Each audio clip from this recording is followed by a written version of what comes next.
Good morning class. आज हम लोग पाचन तंत्र के विषय में पढ़ेंगे। सबसे पहले क्या बताए थे, मुख्य गुहा। ठीक है ना, मुख्य गुहा का क्या क्या काम है और क्या क्या होती है। तो हमारे मुख्य से प्रतिदिन 1.5 लीटर क्या होती है, लार निकलती है। ठीक, बात समझे। परीक्षा में पूछे जाते हैं हमारे मुख्य से कितने लीटर लार निकलती है, तो 1.5 लीटर लार निकलती है। परीक्षा में ये भी पूछे जाते हैं हमारे मुख्य से कितनी जोड़ी लार ग्रंथियां निकलती है। तो हमारे मुख्य से 3 जोड़ी लार ग्रंथि निकलती है। जो सबसे बड़ी लार ग्रंथि है पैरोटिड लार ग्रंथि है। समझे ना, यहाँ पर लिख दिया सबसे बड़ी लार ग्रंथि पैरोटिड लार ग्रंथि है, जो सर्प में विष का काम यही करती है। ये जब भी किसी इंसान को या मनुष्य को या किसी जानवर को सर्प काट लेता है, तो सर्प काटने के बाद क्या होता है, वह सर्प जो है वो मनुष्य को जिस जगह काटता है उस जगह वो अपना पैरोटिड लार ग्रंथि छोड़ देती है। जो सर्प पैरोटिड लार ग्रंथि क्या करती है, विष का कार्य करती है। ठीक ना। और कभी कभी क्या हो जाता है, लार ग्रंथि में हमारे सूजन हो जाते हैं।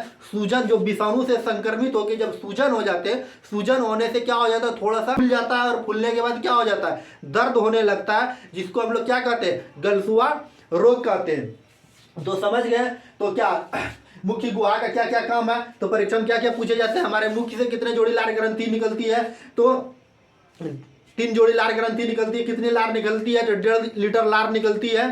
ठीक ना, प्रतिदिन। और भोजन की पचना प्रारंभ कहाँ से होती है, तो मुख्य गुहा या मुख्य से प्रारंभ होती है। ठीक ना। हमारे लार का क्या काम है, जो भी हम लोग कीटाणु जीवाणु सब खाते हैं वो क्या करते हैं, लार वो सबको क्या कर देते हैं, मार के खत्म कर देते हैं।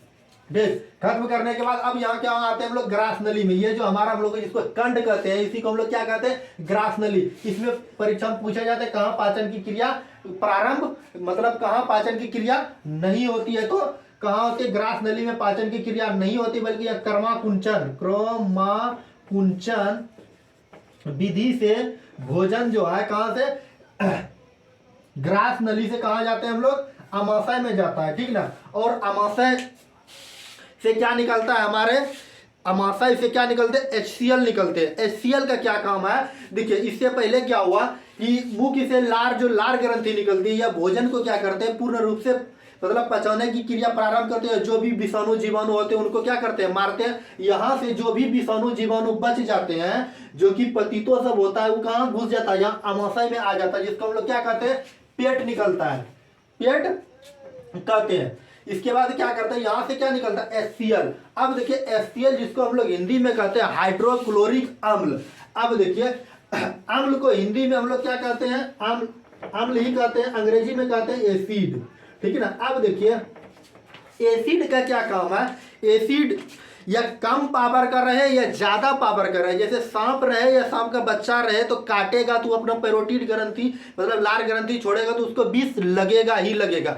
इसी तरह हमारे शरीर में HCl में निकलता है, जिसको हम लोग कहते हैं हाइड्रोक्लोरिक अम्ल निकलता है। जो भी जीवाणु विषाणु मुख्य से बच के मतलब लार ग्रंथि से बच करके या हमारे आमाशय में आके क्या हो जाती है, पेट जिसको कहते हैं, वो बहुत खुश हो जाता है जीवाणु और विषाणु, तो यहाँ क्या करते हैं, HCl उसको मार के खत्म कर देते हैं।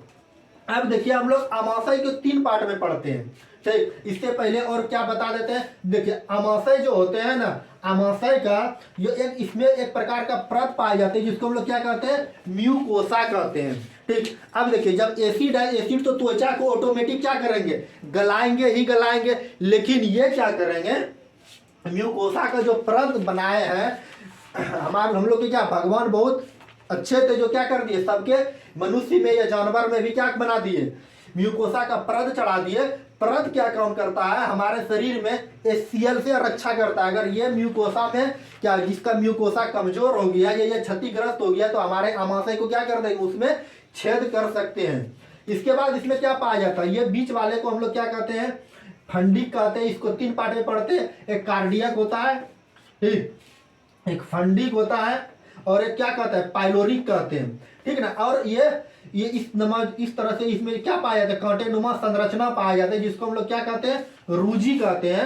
ये क्या करता है, भोजन को 4 घंटा, रूजी का क्या काम है, ये इसका जो कांटेनुमा संरचना होता है, ये भोजन को 4 घंटा तक रोक के रखते हैं।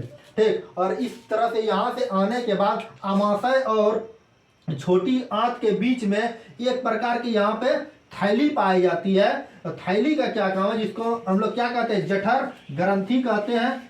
ठीक ना। यह एक प्रकार की इस जगह जो थैली पाई जाती है जिसको हम लोग क्या कहते हैं, जठर ग्रंथि कहते हैं। जठर ग्रंथि से क्या निकलती है, जठर रस निकलती है। तो परीक्षा में पूछे जाते हैं जठर रस कहाँ से निकलती है, तो जठर ग्रंथि से निकलती है। बात समझे। इसके बाद इसके पहले बताए थे छोटी आंत में क्या होती है, लंबाई में यह बड़ी होती है। और यह भोजन में क्या होता है, भोजन का पूर्ण पाचन कहाँ होती है, छोटी आंत में होते हैं। तो परीक्षा में पूछे जाते हैं भोजन का पूर्ण पाचन कहाँ होता है, तो छोटी आंत में होता है। बड़ी आंत में क्या होता है, जल का अवशोषण होता है। तो बड़ी आंत में कोई भी चीज का पाचन की क्रिया नहीं होती है। जो भी हम लोग खाते हैं, छोटी आंत में क्या होता है, भोजन का पूर्ण पाचन, या बासा खा ले, या कार्बोहाइड्रेट खा ले, या प्रोटीन खा ले, कुछ भी खा, हम लोग धरती पर जितना भी चीज खाते हैं परीक्षा में कुछ भी पूछ सकते हैं। छोटी आंत में क्या हो जाती है, उसका पूर्ण पाचन हो जाता है। और बड़ी आंत में क्या होता है, इसका जल का अवशोषण होता है। इसके बाद क्या होता है, मलाशय द्वारा बाहर हो जाता है। इसके बाद आगे हम देखते हैं और क्या क्या है इसके विषय में। अब जैसे फंडिंग हो गया, रूजी हो गया, पाइलोरिक हो गया, एक एक के विषय में हम लोग जानेंगे कि इसका क्या कार्य है। चलिए आगे देखिए क्लास। अब देखिए मनुष्य के पाचन तंत्र में ये देखिए इस तरह से होता है, ठीक है ना।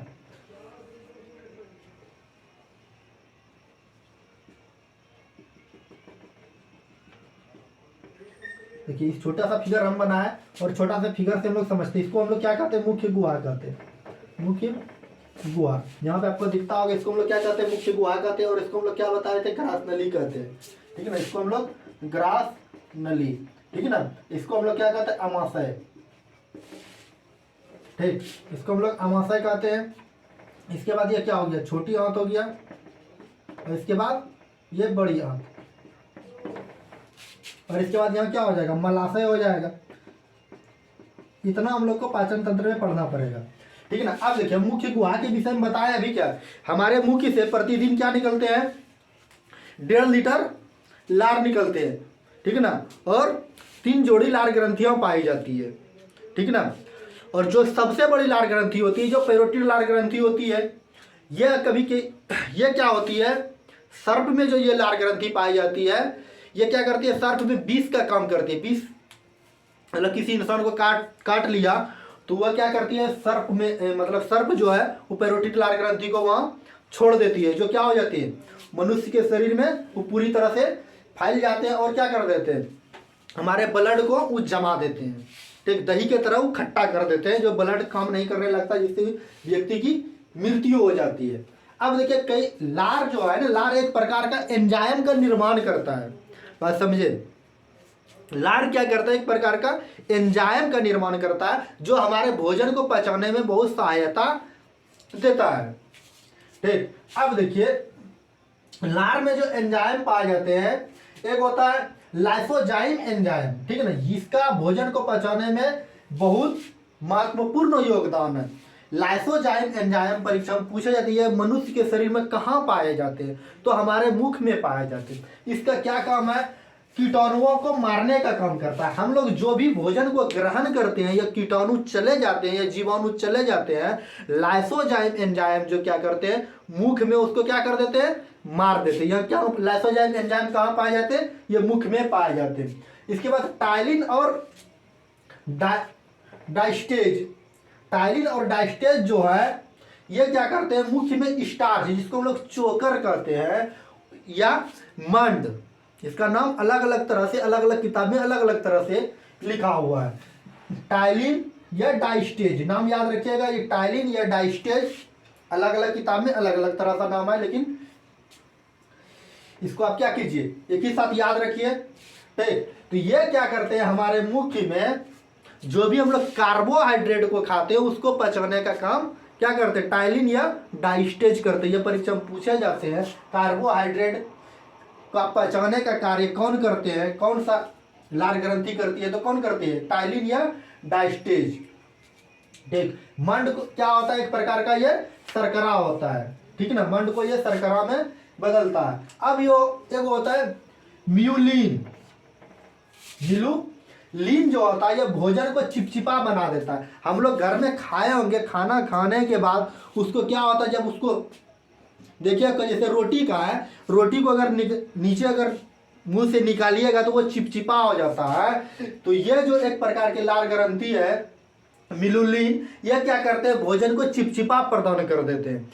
बात समझे। इसके बाद हम लोग आते हैं कहाँ पे, यहाँ आते हैं मुख्य का क्या क्या काम है, कौन कौन से लाल ग्रंथि निकलती है ये बता दिए। अब देखिए कहाँ आते हैं हम लोग, ग्रास नली में, ठीक है ना। ग्रास नली का क्या क्या काम है, तो ग्रास नली का ये क्या करते हैं, सबसे पहले इसका जानेगा मोटाई कितनी होती है, 28 से 30 mm इसकी क्या होती है, मोटाई होती है। इसमें भोजन की पाचन की क्रिया नहीं होती है, बल्कि मुख्य से हमारे अमाशय में कर्मकुंचन विधि से भोजन जाते हैं। कहाँ से, मुख्य से हमारे अमाशय में। अब देखिए अमाशय जिसको हम लोग क्या कहते हैं, पेट कहते हैं, ठीक। और इसके बगल में क्या पाया जाता है, इसके नीचे क्या पाया जाता है, अभी जो फिगर में बताया यहाँ पर पाई जाती है जठर ग्रंथि। एक थैली होती है, जठर ग्रंथि क्या होती है, थैली होती है, ठीक ना। जठर ग्रंथि से जठर रस का निर्माण होता है, जो क्या करते हैं बच्चों में अलग अलग। देखिए बच्चा, अगर कोई इंसान में बच्चा है, अगर कोई चीज खाए, बच्चा क्या खाएगा, ऑटोमेटिक है वो दूध पिएगा। तो दूध क्या करती है, रेनिन जो जठर ग्रंथि होती है, बच्चा का जो बच्चा जो है ये दूध को क्या करती है, दही में ही परिवर्तन कर देता है। इसीलिए बच्चा सब क्या करते हैं, जैसे ही दूध पीते हैं तो रेनिन जो जठर रस होता है यह क्या करते हैं, दूध में परिवर्तन तुरंत कर देता है। दूध जो हल्का, दूध में क्या केसिन नामक प्रोटीन पाए जाते हैं। परीक्षा में कई बार एग्जाम में पूछे हुए हैं, दूध में कौन सी प्रोटीन पाए जाते हैं, दूध में केसिन नामक प्रोटीन पाए जाते हैं, ठीक है ना। और केसिन के कारण ही क्या होते हैं, दूध का हल्का पीला रंग होते हैं, ठीक। बात समझे। अगर बच्चों में दूध पचा या भोजन के ये तो दूध, बच्चा तो दूध पीता है, दूध को पचा रहे तो कौन पचाएगा, रेनिन, ठीक है ना। अगर बड़े जैसे हम लोग हैं, हम लोग में क्या करते हैं, पेप्सिन नामक प्रोटीन क्या करते हैं, भोजन जो खाते हैं उसको, भोजन को क्या करते हैं, पेप्सिन पचाता है। पेप्सिन को क्या करते हैं, पेप्सिन क्या करते हैं, पेप्सिन क्या होता है, एक प्रकार का प्रोटीन है, ये जठर ग्रंथि है, तो ये प्रोटीन जो है ये पेप्टोन में बदलता है। पेप्सिन को किसमें बदलता है, ये पेप्टोन में बदलता है, ठीक ना। अब केसिन नामक प्रोटीन जो है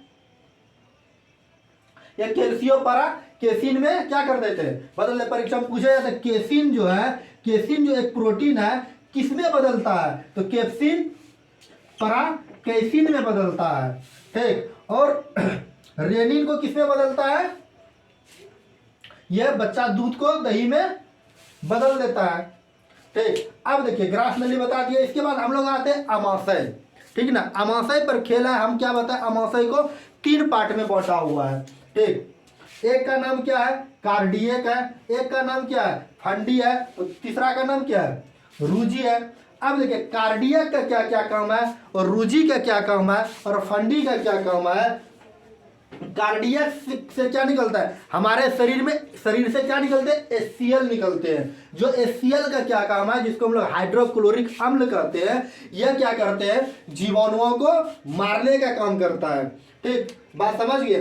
तो कार्डियक से क्या निकलता है, HCl। कार्डियक ऊपर वाले भाग को इससे पहले फिगर में बताए थे, ये क्या करते हैं, जीवाणुओं को मारने का काम करते हैं, तब भोजन को तोड़ने का काम कौन करते हैं, कार्डियक करते हैं। और फंडिक जिसको हम लोग रूजी कहते हैं, कांटेनुमा संरचना होती है, जो भोजन को क्या करते हैं, 4 घंटा तक रोक के रखते हैं। और पाइलोरिक जो होता है, इसका क्या होता है, म्यूकोसा का दीवार बना होता है, जो हमारे अमाशय में क्या करते हैं, छेद होने नहीं देते हैं। बात समझ गए। अब चलिए फिर से रिवीजन करा देते हैं। भोजन की प्रक्रिया प्रारंभ कहाँ से होती है, मुख से। मुख से हमारे प्रतिदिन क्या निकलते हैं, 1.5 लीटर लार शराब होती है हमारे मुख में। क्या निकल 1.5 लीटर लार ग्रंथि होती है, जो सबसे बड़ी लार ग्रंथि क्या होती है, पैरोटिड लार ग्रंथि होती है, जो सर्प में विष का काम करती है। इसमें क्या हो जाते हैं, कभी कभी सूजन हो जाते हैं, सूजन होने से क्या हो जाते हैं, हमारे गलसुआ रोग हो जाते हैं। इसके बाद कौन सी लार ग्रंथि होती है, लाइसोजाइम लार ग्रंथि है, जो कि क्या करता है, कीटाणुओं को मारने का काम करता है। इसके टाइलिन या डाइस्टेज या मुख में स्टार्च को पचाने का काम करता है। इसको मिलुलिन जो होता है, ये भोजन को चिपचिपा बनाता है। रेनिन दूध क्या करता है, बच्चों का दूध पचाने में काम करता है, दूध को दही में बदलने में काम करते हैं। केसिन नामक प्रोटीन के कारण हल्का रंग दूध का रंग क्या होता है, पीला होता है। पेप्सिन जो है ये प्रोटीन को पचाता है, जो हम लोग खाते हैं प्रोटीन में, जैसे कि दूध में या तो दही में क्या होता है, जैसे कि दाल में क्या है प्रोटीन पाए जाते हैं, उसको पचाने का काम कौन करते हैं, तो ये पेप्सिन नामक प्रोटीन पचाने का काम करते हैं। केसिन के कारण क्या, केसिन प्रोटीन को कैल्शियम परा केसिन में बदलता है। इसके बाद ग्रास नली के विषय पढ़े। ग्रास नली की क्या होती है, मोटाई की बात करें 28 से 30 mm होती है, लंबाई की बात करें तो 15 mm होती है। इसमें क्या होता है, भोजन की पाचन की क्रिया भोजन की पाचन नहीं होती बल्कि कर्माकुंचन विधि से हमारे मुख से अमाशय में भोजन जाती है। अमाशय को हम लोग किस ने 3 भागों में बांटे हैं, कौन कौन, एक होती है क्या कार्डियक होता है, एक फंडी होता है, एक पाइलोरिक होता है, ठीक ना। अब कार्डियक से क्या निकलता है, एचसीएल निकलता है, जो जीवाणु और विषाणु को मारते हैं तथा भोजन को ये तोड़ने का काम करते हैं। फंडी जो होती है जिसको लोग रुचि कर, ये कांटेनुमा संरचना होती है जो भोजन को 4 घंटा तक रोक के रखते हैं। पाइलोरिक होती है जिसके दीवार किसकी बना होता है, म्यूकोसा का बना। पहले समझिएगा पाचन परीक्षा में जो पूछे जाते हैं, ये पाचन किस प्रकार की अभिक्रिया है, ये कई बार एग्जाम में पूछा हुआ क्वेश्चन और कई बार पूछे जाते हैं। तो पाचन जो है यह उपचयन अभिक्रिया है जो हम नीचे लिख दिए हैं, ठीक। बात समझे, पाचन किस प्रकार की अभिक्रिया है, उपचयन अभिक्रिया। ये कई बार एग्जाम में पूछा हुआ है और पूछे जाते हैं, ठीक। अब चलिए जानेंगे तो पाचन कहते किसे हैं, ठीक। देखिए पाचन तंत्र या पाचन तंत्र वैसा अंग, पाचन तंत्र मतलब हमारे शरीर में जितने भी तंत्र है वैसा अंग, मतलब अंग जो क्या पहले क्या होता है, कोशिका होता है, कोशिका मिलता है तो उत्तक बनता है, उत्तक मिलता है तो एक अंग बनता है। तो वैसा अंग जो भोजन पचाने में सहायता करता है, बात समझे, वैसा अंग जो हमारे शरीर में है भोजन को पचाने में सहायता प्रदान करता है और क्या करते हैं, जटिल भोजन को सरल पदार्थों के रूप में तोड़ते हैं, उसको क्या कहते हैं, पाचन तंत्र कहते हैं। मतलब समझे, वैसा अंग जो हमारे शरीर को भोजन को पचाने में क्या करते हैं, भाग लेते हैं और जटिल के रूप में रहता है और तोड़ करके छोटे छोटे में तोड़ देता है, उसको हम लोग क्या कहते हैं, पाचन कहते हैं। अब चलिए हम लोग जानेंगे पाचन की क्रिया कहाँ से प्रारंभ होती है। तो सबसे पहले याद रखिएगा पाचन की क्रिया हमारे मुख से प्रारंभ होती है। तो ये देखिए पाचन तंत्र का ये फिगर बना दिए हुए हैं। तो देखिए यहाँ पर जो है, यहाँ इसको हम लोग कहते हैं मुख्य गुहा। तो मुख्य गुहा से ही हम लोग का क्या होता है, पाचन तंत्र की प्रक्रिया प्रारंभ हो जाती है। तो सबसे पहले क्या होता है, मुख्य गुहा होता है, इसके बाद क्या होता है, ग्रास नली होता है, इसके बाद क्या होता है, आमाशय जिसको हम लोग पेट कहते हैं, इसके बाद छोटी आंत, इसके बाद बड़ी आंत, इसके बाद मलाशय, जो फिगर में हम यहाँ पे बताए हुए हैं। तो क्या है, पहले होता है मुख्य गुहा होता है, इसके बाद ग्रास नली होता है, इसके बाद क्या होता है, आमाशय जिसको हम लोग बोलचाल की भाषा में पेट कहते हैं, ठीक। इसके बाद क्या होता है, छोटी आंत होता है, इसके बाद बड़ी आंत होता है और इसके बाद क्या होता है, मलाशय होता है। बात समझे। अब क्या एक एक के विषय में हम लोग जानेंगे कि मुख्य गुहा का क्या कार्य है, मलाशय का क्या कार्य है, छोटी आंत का क्या कार्य है, बड़ी आंत का क्या कार्य है, इसके विषय में जानेंगे यकृत का क्या कार्य है। एक एक करके हम एक एक बात को ध्यान से समझेंगे, कहाँ पूर्ण रूप से हमारे शरीर में भोजन पचता है और कहाँ जाके मल बन जाता है जो मल के द्वारा निकलता है। तो सबसे पहले हम लोग चलते हैं मुख्य गुहा। मुख्य गुहा से देखिए क्या क्या क्वेश्चन बन सकता है और क्या क्या प्रश्न पूछे जाते हैं। मुख्य गुहा की बात करें तो प्रतिदिन हमारे शरीर से मतलब मुख्य से 1.5 लीटर लार का स्राव होता है। मतलब हमारा मुख्य जो है जहाँ से भोजन की पचना प्रारंभ होती है, यहाँ से प्रतिदिन जो होता है 1.5 लीटर मुख्य इसे लार का स्राव होता है। लार क्या करता है हमारे शरीर में, लार का क्या कार्य है, जो भी हम लोग कीटाणु खाते हैं और जीवाणु को खाते हैं, इसके लार क्या कर देता है, उसको पूर्ण रूप से मार के खत्म कर देता है, ठीक।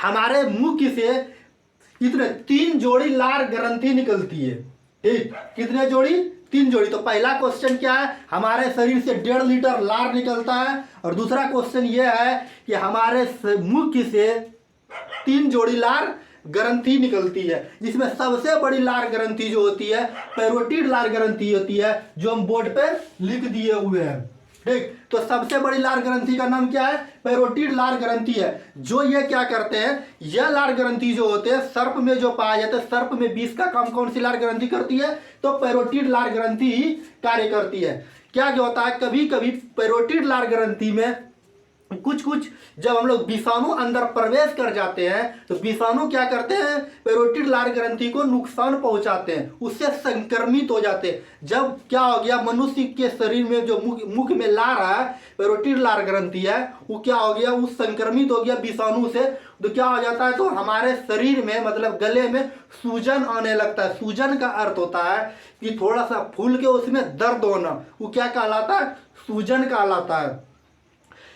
जब सूजन होने लगता है तो सूजन के बाद क्या हो जाता है, धीरे धीरे ये फूलने लगता है, तो इसको हम लोग क्या कहते हैं, कौन सी बीमारी कहते हैं? तो गलसुआ बीमारी कहते हैं। बात समझे?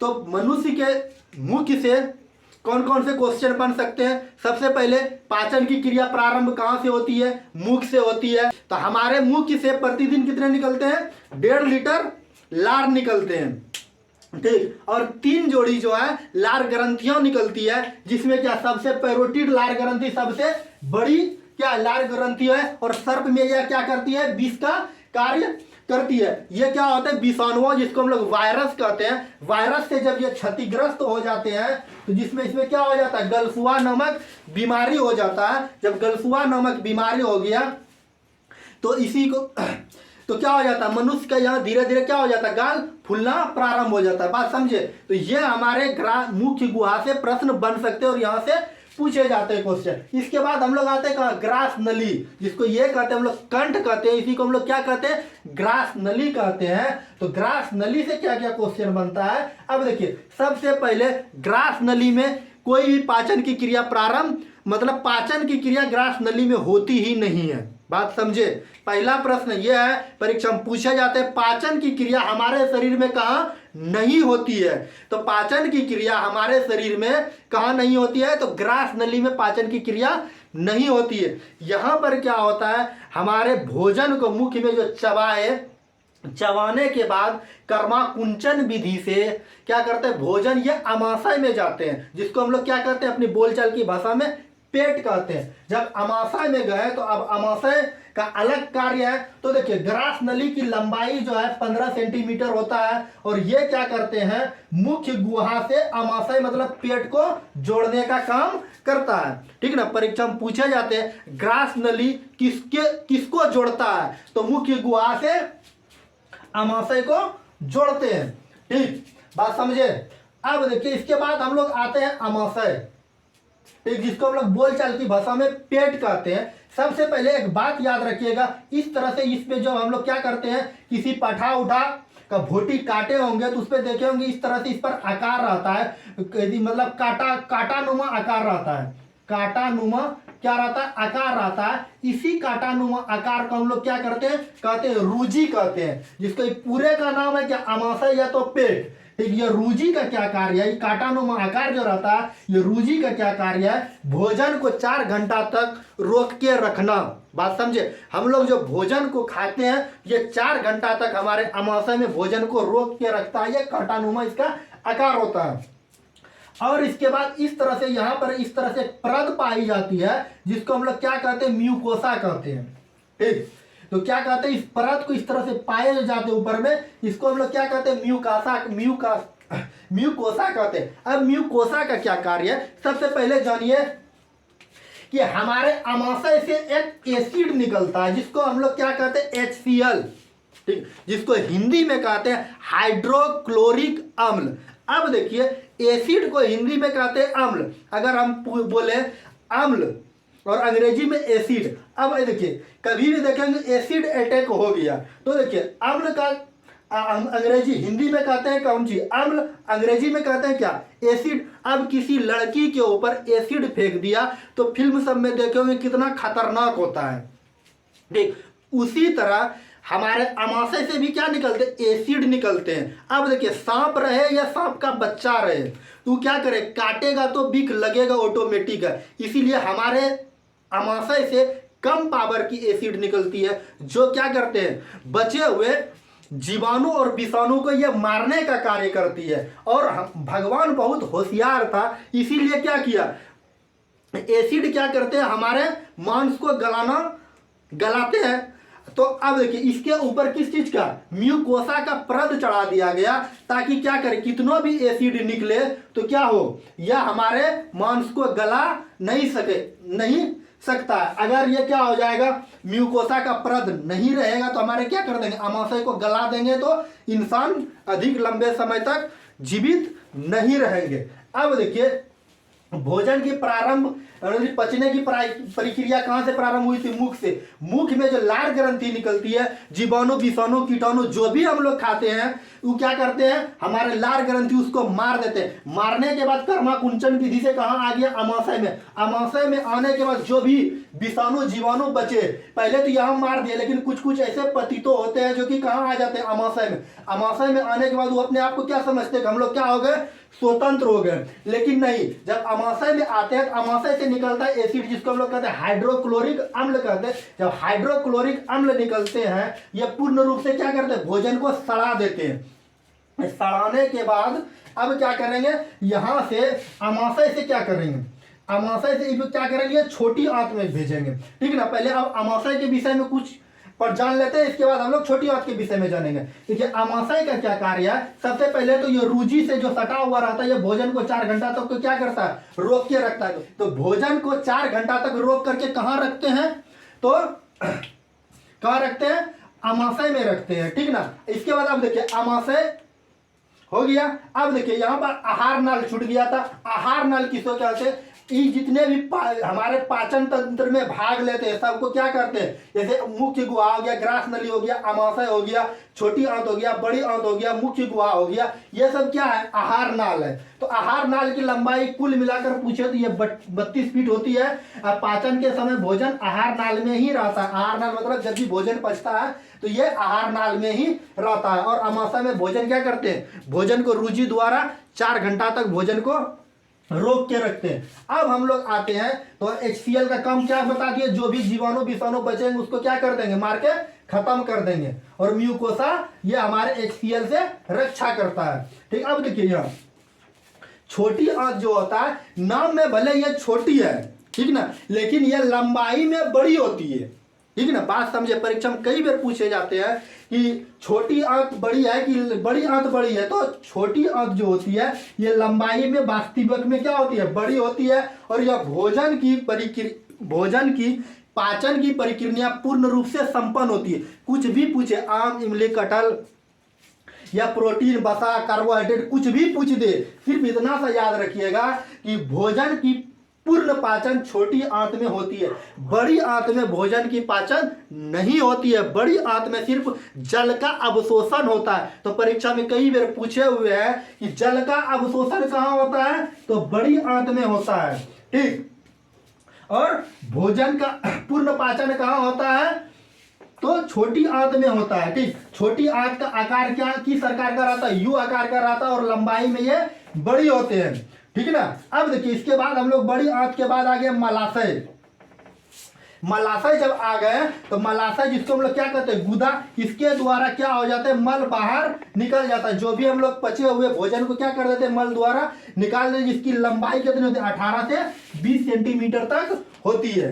बात समझ गए। अब चलिए हम लोग क्या क्या पढ़े इसके विषय में हम लोग जान लेते हैं। सबसे पहले भोजन की पाचन की प्रक्रिया कहाँ से प्रारंभ होती है, मुख से प्रारंभ होती है। भोजन जब मुख से प्रारंभ होती है तो भोजन जो है हमारे मुख में जो पचता है, हमारे मुख से 3 जोड़ी लार ग्रंथियां निकलती है, जिसमें कि सबसे बड़ी लार ग्रंथि पैरोटिड लार ग्रंथि है, जो सर्प में क्या करती है, विष का काम करती है। लेकिन कभी कभी इसमें सूजन आ जाता है। सूजन आने के बाद क्या हो जाता है, हम लोग के गलसुआ नामक बीमारी हो जाती है। इसके बाद कहाँ आते हैं हम लोग, ग्रास नली में आते हैं। ग्रास नली में क्या होता है, ग्रास नली में पाचन की क्रिया प्रारंभ नहीं होती है। इसमें पूर्ण रूप से क्या होता है, कर्माकुंचन विधि से अमाशय में हमारा भोजन जाता है। अमाशय में जो है म्यूकोसा होता है। म्यूकोसा क्या करते हैं, हमारे शरीर इससे मतलब अमाशय से जो HCl निकलते हैं उससे रक्षा करते हैं। ठीक ना, और रुचि भोजन को 4 घंटा तक रोक के रखते हैं। अमाशय से क्या निकलते हैं, HCl निकलते हैं। HCl का क्या कार्य है, ये जीवाणु विषाणु कीटाणु जो भी आते हैं बचे हुए मुख से, मतलब मुख से जो बचा यहाँ HCl क्या करता है, इसको सड़ा गला के खत्म कर देता है। इसके बाद कहाँ जाता है, छोटी आंत में जाता है। छोटी आंत में लंबाई में बड़ी होती है, पाचन की क्रिया पूर्ण रूप से संपन्न होती है और इसका आकार U होता है। इसके बाद कहाँ जाते हैं, बड़ी आंत में। बड़ी आंत में क्या होता है, जल का अवशोषण होता है और इसके बाद मलाशय द्वारा क्या हो जाते हैं, हमारे मल बाहर हो जाते हैं। Thank you. आज की क्लास को यहीं समाप्त करते हैं।